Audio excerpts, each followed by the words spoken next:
Cada día, en todo el país, alrededor de 26 millones de alumnos de educación básica. Casi 8 millones de estudiantes de educación media y superior.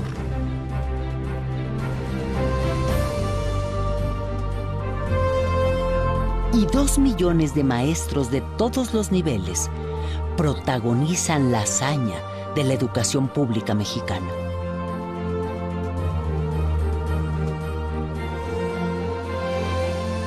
Hazaña que se repite año tras año desde 1921.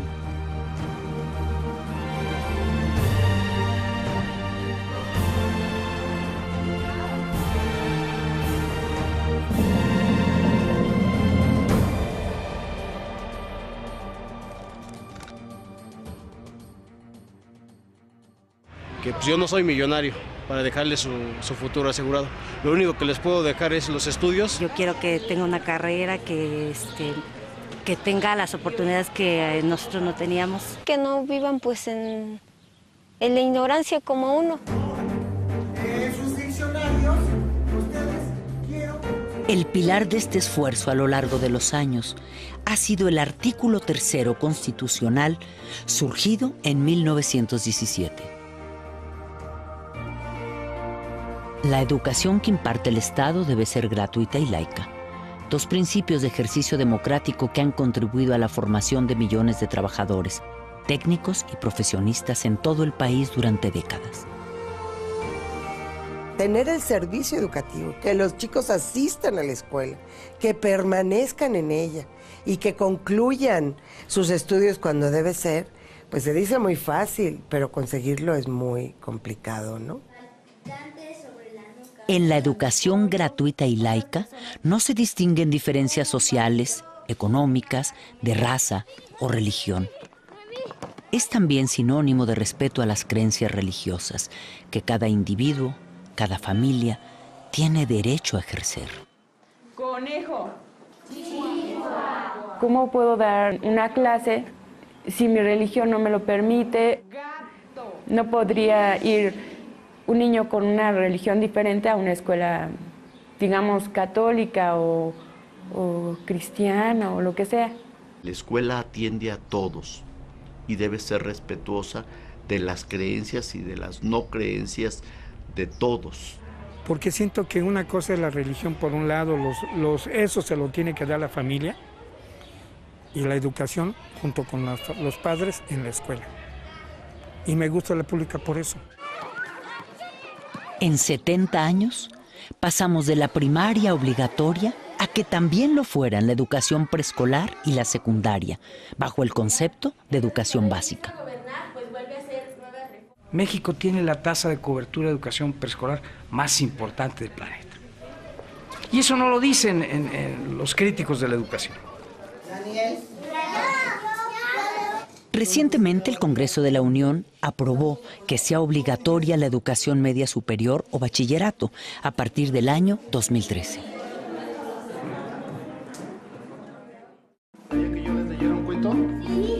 Otro esfuerzo complementario lo ha sido el libro de texto gratuito.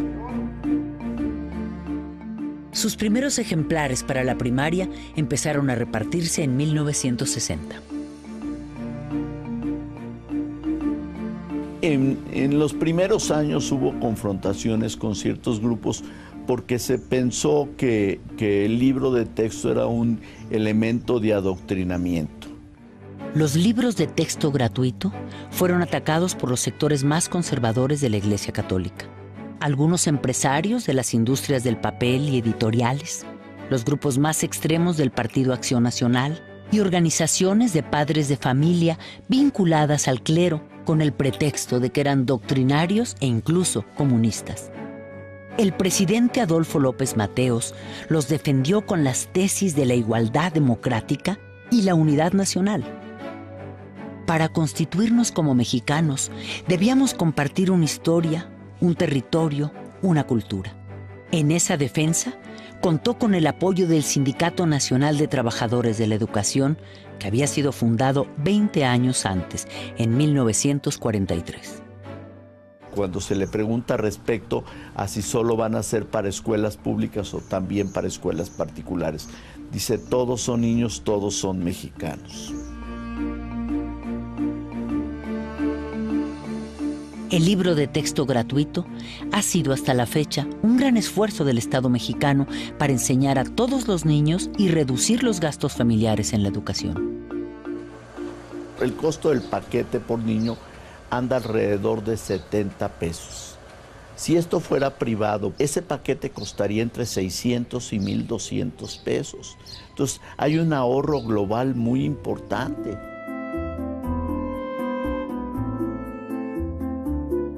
La escuela pública mexicana, la universidad pública, han sido el semillero de quienes han luchado por la transformación de México. Entre quienes se encuentran personajes de gran trascendencia, hombres y mujeres como Octavio Paz, Premio Nobel de Literatura, Alfonso García Robles, Premio Nobel de la Paz, Adolfo López Mateos, maestro, presidente de la República.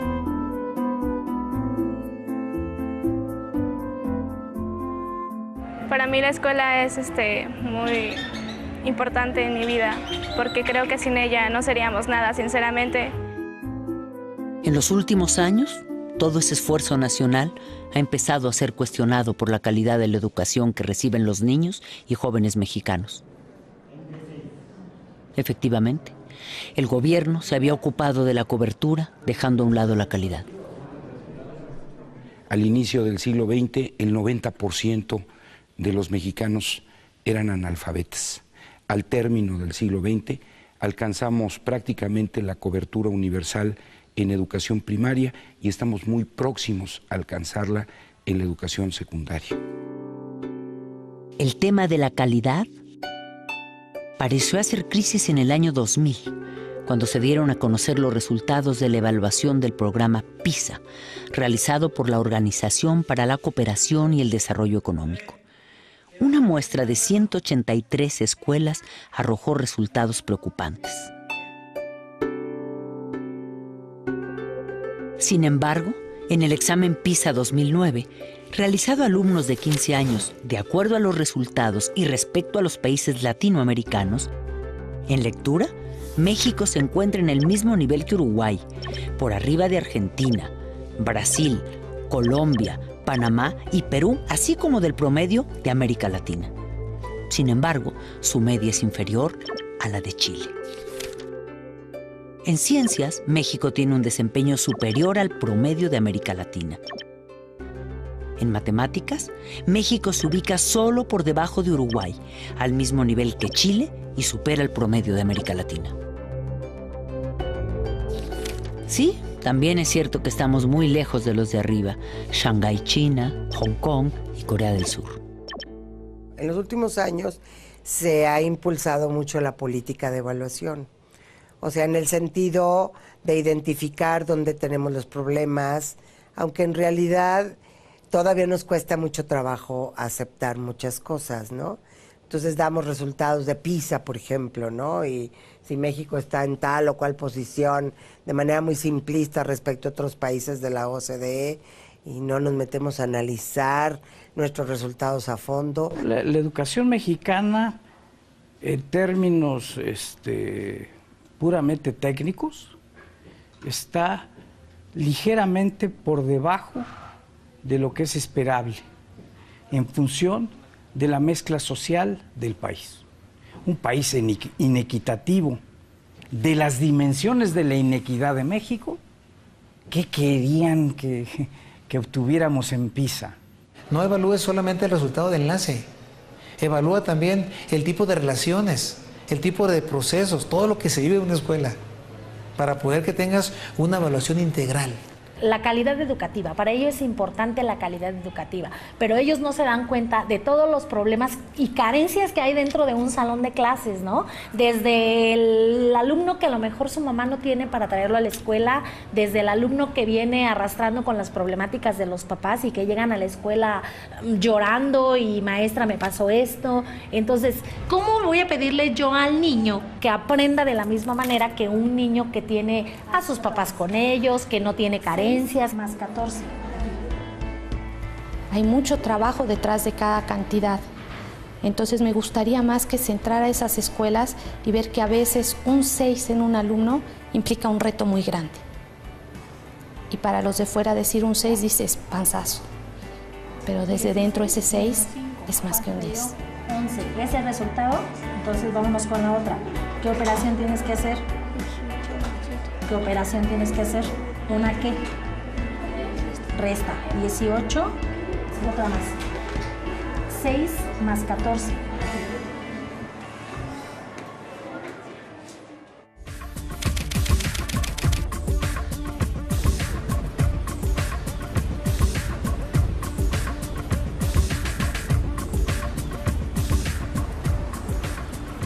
Somos la economía número 14 entre las 20 más grandes del mundo, pero tenemos 52 millones de pobres.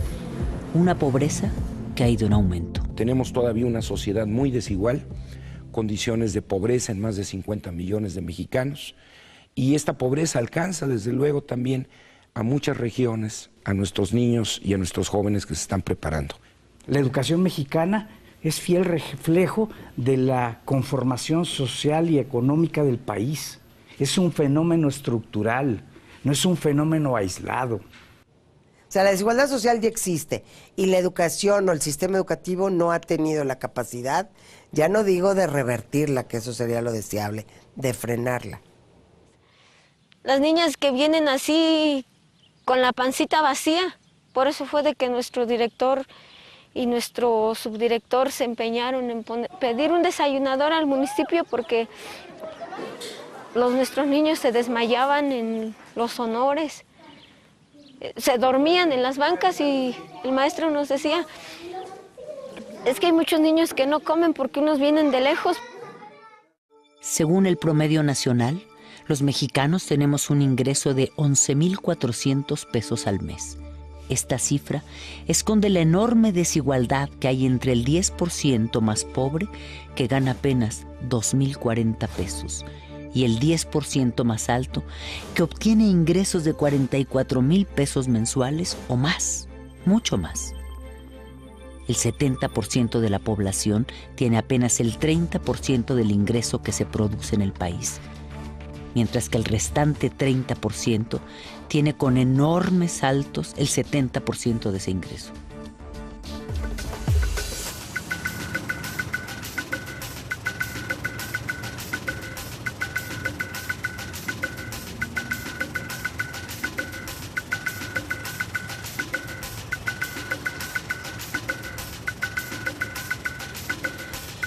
De acuerdo al Instituto Nacional de Estadística y Geografía, el INEGI, de nuestra población económicamente activa, un 29%, 14 millones de personas, trabaja en la economía informal. No, de hecho ya terminé la preparatoria. Yo siento que no tuve beneficio alguno, porque pues sigo aquí todavía. Yo pensaba que a lo mejor era más fácil conseguir algún trabajo, pero no hay nada. He buscado a ver de qué encuentro. Por ejemplo, he sido chalán de albañil, he trabajado en tortillerías, imprentas, y no, es poco el trabajo. Sí. Ni para estudiar, porque como le digo, pues no contaba con el dinero que necesitaba. Poco más de 45% de la población de 15 a 19 años de edad no estudia. La segunda cifra más alta entre países de la OCDE. Para estudiar pues tiene uno que tener los recursos, ¿no? Y las posibilidades, cosa de que muchos no tenemos. Dejé de estudiar porque pues necesitaba trabajar también, ¿no? Pues porque no, yo estaba estudiando pero pues ya no y pues es muy difícil, ¿no? Yo terminé la secundaria y esperé un año para entrar a la prepa y en ese año estaba buscando trabajo como técnico en contabilidad y bien poquito acá. Y como le digo, no, nada de prestaciones, nada de eso, nada. ¿No? Mucha gente que cree que prefiere decir, no, pues mejor me voy a la calle a vender dulces, ¿no? O a limpiar parabrisas, porque pues ¿de qué me va a servir estudiar si después no voy a encontrar trabajo? Sabemos que hay programas compensatorios, pero estos no llegan a toda la población que los necesita y sus montos no resuelven el problema. La deserción empieza con las carencias en el hogar. Muchas familias necesitan que sus hijos se pongan a trabajar lo antes posible, como sea. Primero está la sobrevivencia. Por ejemplo, ahorita que es el tiempo de siembras, pues le van a ayudar a los papás a tapar el maíz o a tirar abono. Mis padres me dicen que le eche muchas ganas, que puedo salir adelante.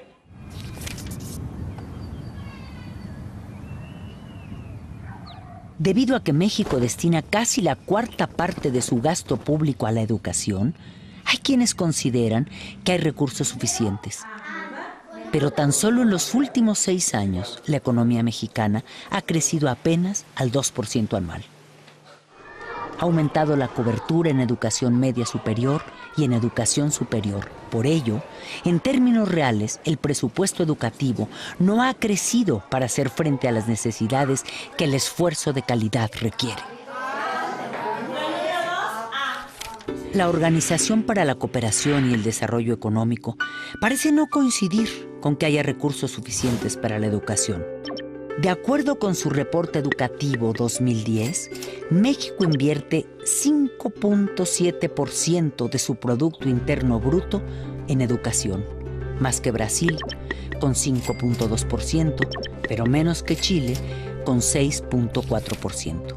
El gasto por cada estudiante en educación primaria es de poco más de 27,000 pesos al año, pero el promedio de gasto de los países miembros de la OCDE es 3 veces mayor. Por cada alumno en secundaria, México gasta al año 29,000 pesos, mientras el promedio de los demás países de la OCDE es 3 veces mayor. A los estudiantes de educación superior se destinan casi 90,000 pesos por alumno al año, pero el promedio de la OCDE es casi el doble que el de México. México invertía por la capacitación de cada maestro $800 al año por maestro. Mientras nos avientan el examen de enlace y luego nos miden con los países de la OCDE y resulta que la OCDE está invirtiendo $9,000 al año por capacitar al maestro. De ese tamaño la diferencia. Un problema adicional es la falta de cobertura en los diversos niveles educativos, excepto la primaria. En la educación preescolar se tiene una cobertura inferior al 70% de la demanda. La cobertura en educación secundaria alcanza el 90%. La educación media superior o bachillerato atiende el 62% de la demanda y la educación superior apenas el 32%.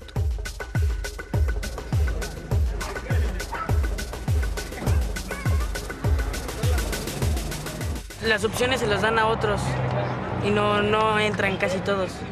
La opción que quieres, la primera, casi muchos no se quedan. Yo quería diseño automotriz, con algo así de carros y todo eso, pero no. Pues es que no, los gastos eran muchos.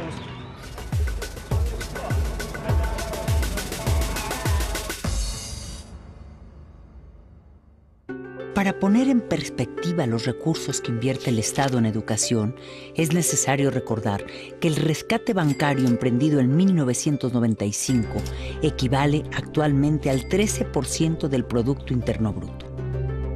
Su monto asciende a 1.7 millones de pesos, cantidad equivalente a lo que, de acuerdo al presupuesto de 2011, el gobierno federal destinaría a los programas de combate a la pobreza en los próximos 60 años. Y una de las cosas que el Instituto Nacional para la Evaluación de la Educación ha ido mostrando cada vez con mayor contundencia, con datos duros, es que hay una tendencia a ofrecer servicios educativos más débiles, más frágiles a las poblaciones que están en condiciones sociales y económicas también más débiles, más frágiles. Aún así, en todos los espacios escolares hay maestros que se esfuerzan por enseñar lo que pueden y cómo pueden, a veces en contra de muchas adversidades. La mayoría de los que trabajamos aquí somos, podríamos decir que iniciadores. Llegamos cuando esta escuela prácticamente eran salones de lámina, y pues gracias a la labor que han hecho los compañeros maestros en base a su trabajo, gracias a que nosotros hemos estado tocando puertas para solicitar el apoyo, sobre todo en la infraestructura, para la construcción. Ahorita vemos una escuela, pues a mi parecer muy bonita, porque ya contamos con salones, con la dirección, con el aula de medios, pero que en un tiempo no existía nada de eso. Yo tengo 2 años aquí ya en esta escuela, y en esos 2 años lo que hemos hecho es construir el drenaje, porque ni siquiera existía un drenaje aquí en la institución educativa. Construimos el drenaje y, le repito, la iniciación de nuestra barda perimetral, donde ahorita llevamos aproximadamente 90 metros lineales.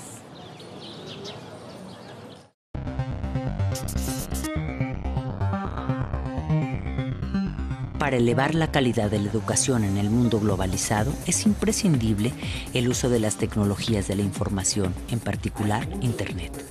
Sin embargo, el Centro de Investigación y Estudios Avanzados del Instituto Politécnico Nacional dio a conocer que en México al menos 20 millones de hogares no tienen computadora ni acceso a Internet. De acuerdo al estudio, hasta el 2010 había 32.8 millones de usuarios de Internet en el país. Sin embargo, solo el 35% se conecta diariamente. Tomen nota de eso, chavos. A pesar de las carencias, en años recientes, los críticos de la educación han dirigido sus cuestionamientos a los maestros del Sindicato Nacional de Trabajadores de la Educación, como si ellos fueran los mayores responsables de la deficiente calidad educativa. Hay muchos niños irrespetuosos, que ya no respetan al maestro, que para ellos el maestro es un cero a la izquierda, pero también depende mucho de los papás, porque el mismo papá te dice, es que no le hagas caso a tu maestra que está loca, es que a mí me ha tocado escuchar, no es en mi grupo, pero fuera de, cuando te toca la guardia en la puerta, el que entra un niño y la mamá le dice, si te dice algo, la vieja loca, no le hagas caso. O sea, eso no es posible que los papás le enseñen eso a los hijos. No es tanto perder la dignidad, pero sí somos mal vistos por la sociedad, porque entendiendo que si hay un problema, el problema se lo quieren achacar a la escuela, y quienes están en la escuela pues son los profesores. Es decir, si hay bullying, en la escuela. Si hay obesidad, en la escuela. Si hay una emergencia sanitaria, en la escuela. Todo quieren sacarlo de la escuela. Cuando les conviene somos salvadores de la patria, y cuando no somos lo peor de la patria. Aproximadamente el 90% del presupuesto gubernamental anual de educación corresponde a sueldos y salarios, pero no todo ese dinero es solo para maestros. En este porcentaje se incluyen también los salarios de todos los niveles de la burocracia de una gran cantidad de dependencias de la Secretaría de Educación Pública. Es una labor muy noble, ¿sí? Trabajamos con recursos humanos, trabajamos con corazones, trabajamos con niños y jóvenes, que finalmente son el futuro de una sociedad. Y desde mi punto de vista, no creo que el salario de un maestro corresponda a lo que realmente el maestro está desempeñando en su aula. Le puedes pagar al maestro por horas de trabajo, pero no me parece que le estés pagando, o le estén pagando, o nos estén pagando por el nivel de responsabilidad en el aula, ¿no? El ingreso de un docente, ahorita en jornada ampliada, porque esta escuela es jornada ampliada, es otra modalidad, 5,100 a la quincena más o menos. Que la proporción mayor se va a nómina, y eso ha sido producto de un proceso de resarcimiento salarial del gremio magisterial, lo cual es muy importante, ¿verdad? O sea, yo creo que si queremos tener buenos maestros, tenemos que tener que estén bien pagados los profesores, pero no basta eso. Ahora bien, hay que recordar que todavía en 1989 los maestros ganaban entre 1 y 1,5 salarios mínimos en promedio al mes. Recordamos aquí unas palabras del reconocido e innovador pensador de la educación, Paulo Freire. La lucha de los profesores en defensa de sus derechos y de su dignidad debe ser entendida como un momento importante de su práctica docente. El combate en favor de la dignidad de la práctica docente es tan parte de ella misma como el respeto respeto que el profesor debe tener a la identidad del educado, a su persona, a su derecho de ser. Todos estaremos siempre de acuerdo en la necesidad de mejorar la calidad de la educación, pero esta pretendida calidad tiene muchos componentes que rebasan al aula en nuestra compleja realidad nacional.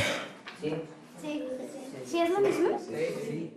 Calidad es muy distinta lo que representa para un padre de familia, por ponerte un ejemplo, cuyo hijo va a una escuela rural en Huachochi, Chihuahua, que lo que es la calidad de la educación para un padre cuyo hijo va a una escuela privada en la Colonia del Valle.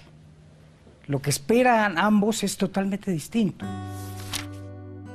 Desde 1991, el CENTE propuso programas prioritarios de mejoramiento de la calidad, como la lectura y la escritura, matemáticas, computación, razonamiento básico en ciencias naturales y la cultura cívica.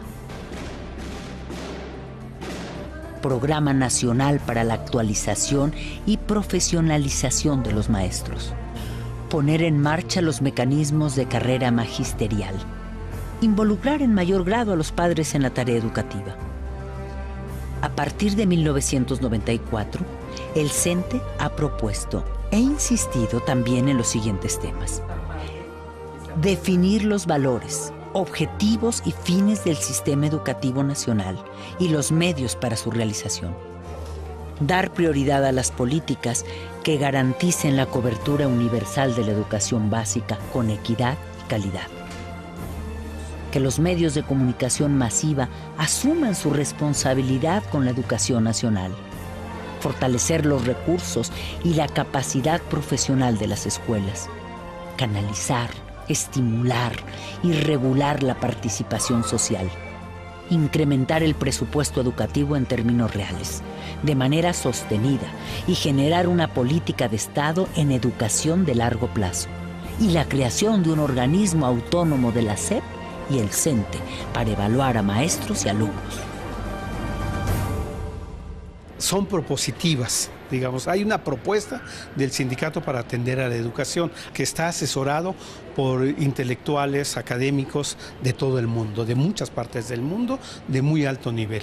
Y que en realidad el sindicato tiene ciertas propuestas que con mucho rebasan los planteamientos del propio Estado, ¿no? Bueno, muchos temas han sido iniciativas del propio sindicato, no han surgido de las autoridades. El tema, por ejemplo, de participación social en la educación fue una iniciativa directa del Sindicato Nacional de Trabajadores de la Educación. Hoy en día en la agenda nacional el tema de la evaluación universal de maestros, bueno, pues ha sido una iniciativa que ha venido impulsando de tiempo atrás el propio sindicato. La prueba de enlace finalmente fue una visión muy clara de la dirigencia del CENTE. El examen a docentes para adquirir una plaza finalmente fue una visión muy clara y una postura que fijó con mucha claridad el magisterio a nivel nacional, en este caso la dirigencia del CENTE. En la actualidad, pues ahora ya estamos con la situación del examen de oposición, ¿no?, para la asignación de plazas. Son los nuevos mecanismos que tenemos en la actualidad para la asignación de plazas, ¿no? Hay que concursar por ellas y hay que ganárselas, ¿no? Yo de verdad no conozco un maestro que haya comprado su plaza. Si es así, yo a lo mejor hubiera hecho lo mismo, ¿no? Porque fue 1 año y medio en que tenía que hacer trabajitos de pintura, rótulos, y digo, batallé bastante para entrar a trabajar. La evaluación es un factor que podría decirse que culmina y al mismo tiempo da inicio a nuestro quehacer cotidiano. Estamos acostumbrados a ser evaluados. Yo creo que el maestro no se niega a ser evaluado, ¿eh? No nos negamos. Está bien, nos actualizamos. Aquí lo importante en la cuestión de la evaluación es, primero, que sea como claro. Debe quedarle muy claro al profesor cuál es el motivo de esa evaluación.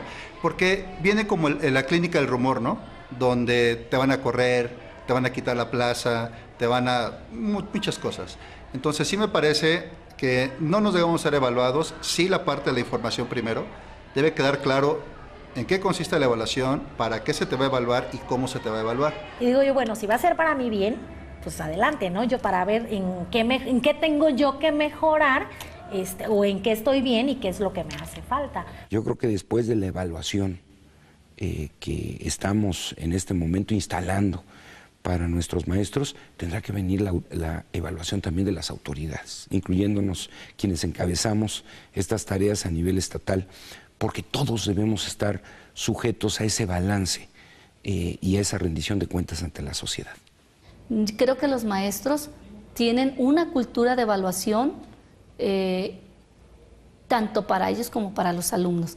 Faltaría el sistema educativo, sus funcionarios, porque puede no haber secretario de educación, inclusive, y el sistema educativo avanza. Y eso es basado al esfuerzo y el profesionalismo que tienen los maestros de México. En 2002, los diputados emanados de las filas del CENTE impulsaron la ley para que el gobierno federal y los estados garanticen una inversión del 8% del Producto Interno Bruto en educación, incluyendo un 1% para investigación científica y tecnológica.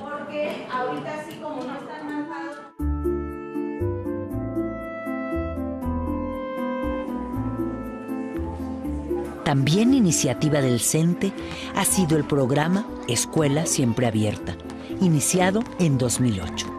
El CENTE planteó la necesidad de que las escuelas públicas se abran a la comunidad, amplíen sus horarios de atención y promuevan la participación de los padres de familia para contribuir con el desarrollo integral. Escuelas de tiempo completo es una propuesta para que los niños puedan aprender en ese tiempo extra de que no son clases regulares, puedan tener otras habilidades, puedan adquirir mayores habilidades acerca de la lectura, la pintura, la música, esas habilidades que muchas veces no nos da tiempo en clases de tiempo regular por la premura de cumplir con un programa establecido. La Escuela Primaria Centro Urbano Presidente Alemán es una escuela de jornada de tiempo completo, que su horario implica es de 8 a 4 de la tarde. Aquí los niños tienen la ingesta de alimentos después de la 1 de la tarde y tienen sus actividades del programa de escuelas de tiempo completo.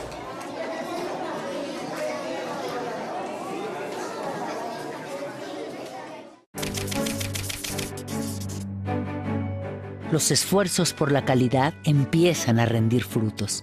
Sin duda, un logro importante es el programa Escuelas de Calidad, en el que tienen una responsabilidad directa maestros, directivos de las escuelas y padres de familia. Desde el programa Escuela de Calidad es la mejora de la escuela, ¿no? Partir de un diagnóstico, partir de necesidades específicas del aula, de la infraestructura, de la capacitación de los maestros, y a partir del diagnóstico elaborar un plan de trabajo que vaya favoreciendo o beneficiando para mejorar las necesidades, ¿no? El primer resultado que yo pudiera decir es que la escuela planifica. Ese es un gran cambio. El hecho de que la escuela planifique, estar consciente de dónde está y visualizar cómo quiere estar a 5 años, es un gran avance. Si el centro lo traslada a la escuela, donde están los alumnos, que son nuestros principales usuarios, destinatarios, donde están los profesores, los principales actores del proceso educativo y los directores que lideran que ese proceso educativo suceda. Para participar en este programa, los directivos, maestros y padres de familia diseñan su programa estratégico de trabajo y lo proponen a la SEP, quien lo autoriza para darles recursos adicionales. Esto hace que nos esforcemos un poquito más precisamente para lograr ese objetivo que tenemos en preparar mejor a los jóvenes, desde los pequeños hasta los jóvenes. El resultado del plan de trabajo escolar es evaluado cada año por la SEP. Hasta ahora, son una minoría las escuelas que participan en el programa, poco más de 45,000, pero van en aumento. Sin embargo, de nueva cuenta, algunos sectores empresariales y sociales han emprendido un ataque sistemático contra los maestros, intentando hacer que la sociedad los considere los culpables de la calidad educativa que se tiene. El interés por buscar la forma de privatizar la educación como una forma de llevar la educación al mercado, que es la tendencia en un régimen que está guiado por el libre mercado y el neoliberalismo, ¿no? Buscar que aquello que es función del Estado sea función del mercado y obtener la ganancia que corresponde, ¿no? Pero ahí no necesariamente estamos hablando de calidad de educación. Si la educación pública se subrogara, representaría tan solo en la educación primaria un monto de 700,000 millones de pesos anuales. Como es actualmente, directamente la Secretaría de Educación Pública, ese presupuesto se distribuye entre los docentes del Estado.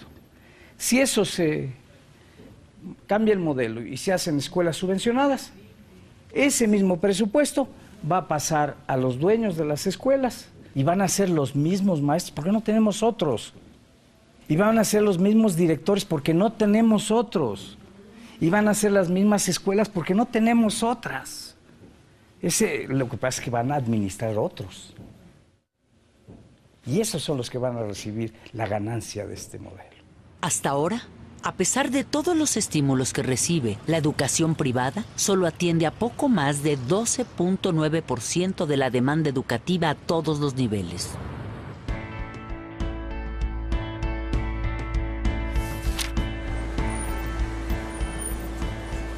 Al problema de la calidad de la educación contribuyen también la infraestructura, la cobertura, la estructura burocrática que la rodea, la pertinencia de los planes y programas de estudio, la formación de maestros desde las normales, también las relaciones sindicales, la calidad de la capacitación a los maestros, la distancia de la sociedad con la escuela, la poca participación de los padres de familia, la propia estructura educativa.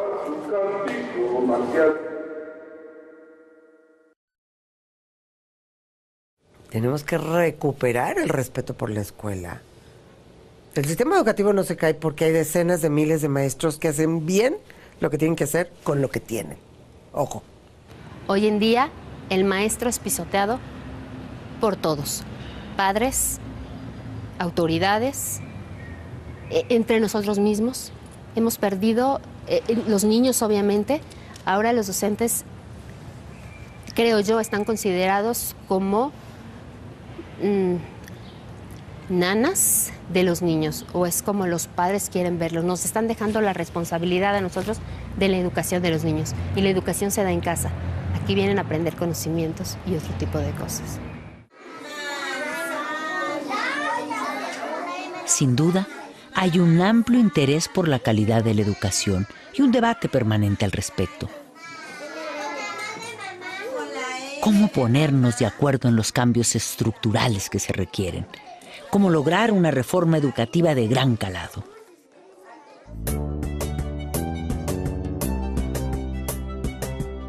Para fortalecer la participación social en la educación, el CENTE ha realizado desde 1994 los Congresos Nacionales de Educación y los encuentros de padres de familia y maestros. En ellos han participado especialistas y personalidades de muy diversas disciplinas para hablar sobre el valor y el futuro de la educación. Hay dos enemigos fundamentales de la democracia en todas partes, y ustedes lo saben igual que yo. Son la miseria y la ignorancia. Lucha por la democracia todo el que combate la miseria y todo el que combate la ignorancia. Y en todos aquellos regímenes políticos en que se acepta como inevitable la miseria y se acepta como inevitable la ignorancia, en realidad no hay verdadero espíritu democrático. La educación gratuita, laica y de calidad que está obligado a ofrecer el Estado es todavía la única opción, la única esperanza de la mayoría de los mexicanos, algo que no se nos puede olvidar.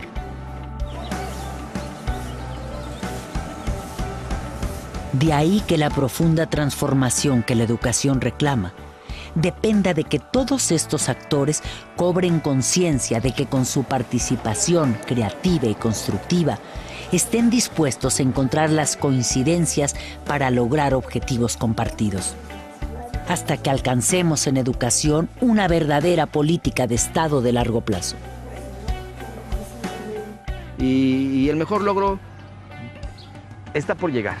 Porque todavía sucede en este país, esperan al maestro con ansia en algunas comunidades, de aprender un poquito de algo que ellos tienen derecho, que es el conocimiento universal. El único servicio que puede llegar a todas las comunidades por parte del gobierno es la educación. Entonces nuestro compromiso es precisamente darlo de buena calidad, porque precisamente a partir de la educación podemos aumentar la competitividad, primero del alumno, la competitividad de la comunidad, la competitividad del municipio, la competitividad del Estado y por supuesto que la competitividad del país. Cuando la señora de enfrente de esta institución educativa me dice, ya mis 2 hijos están en el poli, y que esos alumnos son egresados de esta institución educativa, donde pues, las condiciones al parecer no es para llegar a tanto, pues la verdad es que yo vengo luego y lo comparto con mis maestros. Es una motivación para mí y para ellos el transmitirles eso de los logros, porque son los árboles que nosotros poco a poco estamos sembrando, ¿sí? Para mí un niño que reprueba, que va mal, es un fracaso para mí, no para el niño, sino para mí, porque no tuve los elementos necesarios para que pudiera aprobarlo, ¿no? Cuando los niños salen bien, es un gusto. Y eso creo que no lo puedo yo cambiar con nada. Pues a mí me encantaría que todos pudiéramos, no sé, mandar a nuestros hijos a la escuela y terminaran 6º grado de primaria y secundaria y preparatoria, pero todos que pudiéramos hacer esto y no decir, hay niños que tal vez van a quedar en primaria y otros en secundaria y otros en preparatoria. Si todos pudiéramos alcanzar una educación, no sé, llegar a tener una licenciatura o no sé, tal vez no todos podríamos ocupar puestos en la sociedad, pero me imagino que tendríamos una sociedad por lo menos más limpia y más mejor. Daría las gracias a mi profesor Luis de primero de primaria y a mi profesor de física, porque gracias a ellos aprendí no solo cosas de la escuela, sino también experiencias de vida nuevas. Y más allá de ser solamente el maestro que estaba parado frente a ti, era un amigo, era una persona, era muy humano. Yo me siento feliz de haber estado aquí en la escuela pública y pues sí, siento que esto me impulsó a llegar a la UNAM, porque bueno, de cierta forma aprendes muchas cosas, no son tanto los conocimientos, sino cuestiones de otros aspectos, no éticos, cuestiones de vida. Yo creo que sí tengo mucho que agradecerles y finalmente el fruto de todo eso es que estoy aquí en la universidad, en Ciudad Universitaria y en la UNAM, ¿no?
Cada día, en todo el país, alrededor de 26 millones de alumnos de educación. Con los padres en la escuela. Y me gusta la pública por eso. En 70 años, pasamos de la primaria obligatoria a que también lo fueran la educación preescolar y la secundaria, bajo el concepto de educación básica. México tiene la tasa de cobertura de educación preescolar más importante del planeta. Y eso no lo dicen en los críticos de la educación. Recientemente el Congreso de la Unión aprobó que sea obligatoria la educación media superior o bachillerato a partir del año 2013.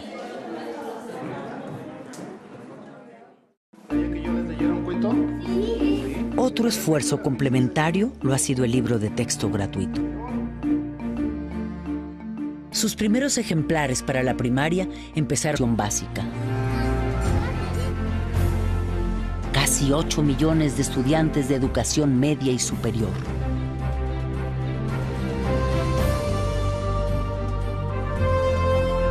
Y 2 millones de maestros de todos los niveles protagonizan la hazaña de la educación pública mexicana.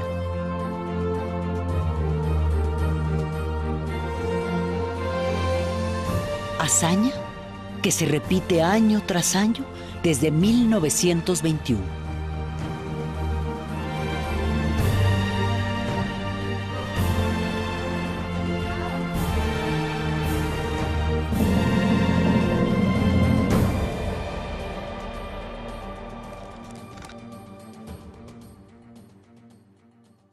Que pues yo no soy millonario para dejarle su futuro asegurado. Es muy complicado, ¿no? En la educación gratuita y laica no se distinguen diferencias sociales, económicas, de raza o religión. Es también sinónimo de respeto a las creencias religiosas que cada individuo, cada familia, tiene derecho a ejercer. Conejo. ¿Cómo puedo dar una clase si mi religión no me lo permite? No podría ir un niño con una religión diferente a una escuela, digamos, católica o cristiana o lo que sea. La escuela atiende a todos y debe ser respetuosa de las creencias y de las no creencias de todos. Porque siento que una cosa es la religión por un lado, eso se lo tiene que dar la familia y la educación.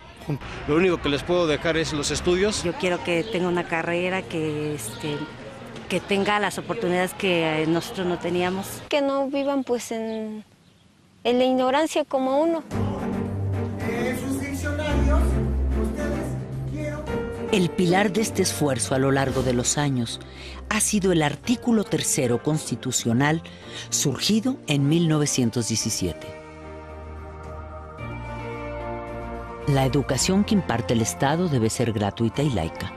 2 principios de ejercicio democrático que han contribuido a la formación de millones de trabajadores, técnicos y profesionistas en todo el país durante décadas.